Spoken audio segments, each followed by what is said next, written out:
A big part of my show is showing people how to grow the seed into a plant and how to take that plant and make it into a medicine, a cannabis oil, and how to do it themselves at home.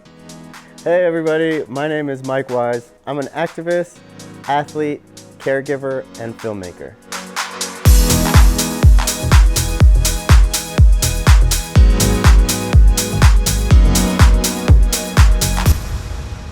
At the time, I had been skateboarding for a few years, so I was kind of hanging out with this crowd of people who consumed cannabis quite frequently.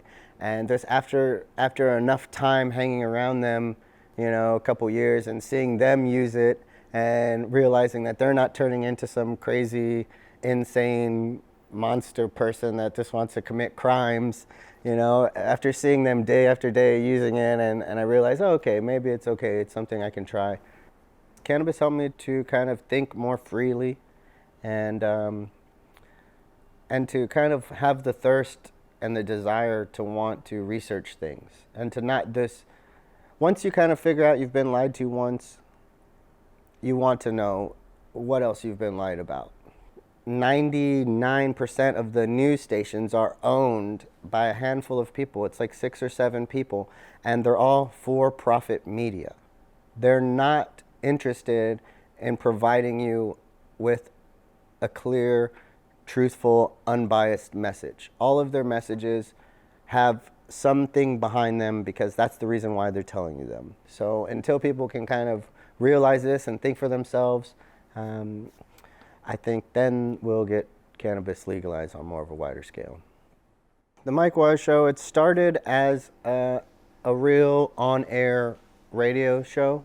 My show actually brought information about medical cannabis to the people and was geared to kind of raise the bar and like raise the audience up to a higher level than what they've been used to. I get pretty offended because every time you hear about cannabis, like on CNN or any of the main, news stations in the United States, the reporter is always laughing about it and giggling about it, and they're not taking it seriously. And so we've been used to this for decades. And so my show kind of was trying to bring the intelligent part back, bring the science in that's been neglected for so long. And so it's kind of like an intelligent look at cannabis. It's actually a very exciting time for me. It's a lot of hard work, but it's interesting and exciting because I've been helping people for so long get over terminal diseases, and that will never get old. We sell the high THC oil for people with cancer and terminal diseases, and the people who have serious health problems, we sell that. And then we also sell CBD oil and balms and seeds, and we have other things like CBD tea. But our main focus, the main focus I've been on, is combining that part of the business with extreme sports. So over the last 2 years, I've been building a team of athletes, professional athletes who are sponsored by my company and who use my products every day and who post about it. And all the products we sell are full spectrum. We recently created a line that's THC free for our people who will be in the Olympics because they get drug tested.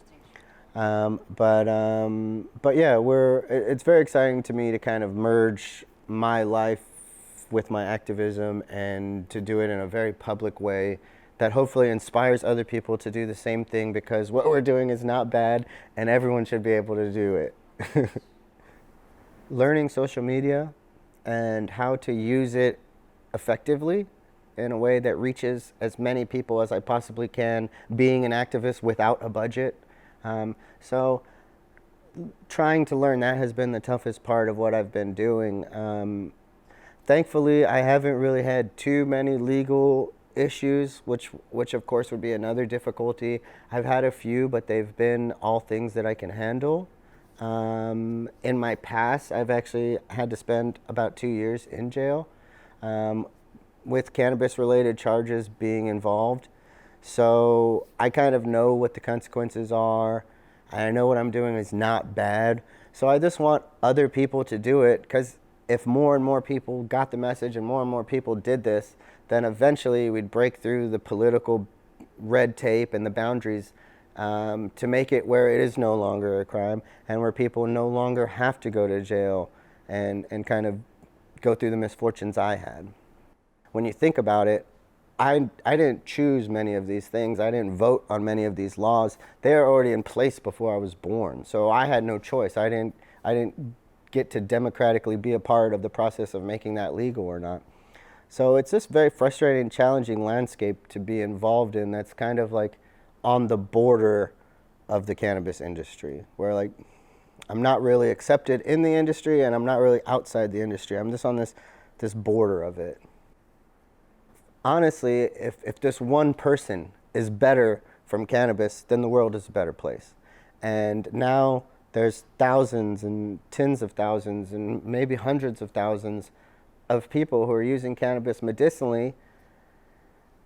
And that's a very positive thing, you know, that is changing the world. And if there is some truth behind it and people kind of might experience a similar situation to what I had, where they're like, well, cannabis is bad, but then they see maybe their neighbor, their brother, or somebody try it and use it enough, maybe they start trying it and they're like, oh, maybe it's not so bad. And so if we can just get kind of a little bit more truth in the world, then it's definitely positive. And that's kind of what I'm seeing with cannabis, is it's helping people kind of realize some of the things they told might not be true. And people are starting to do their own research and kind of open their eyes. And I just hope it can transform to all parts of their lives and they start researching everything and not just kind of blindly doing what maybe the television tells them or the news channels tell them, to maybe start doing research into things and form your own opinions and not just take what you see at face value.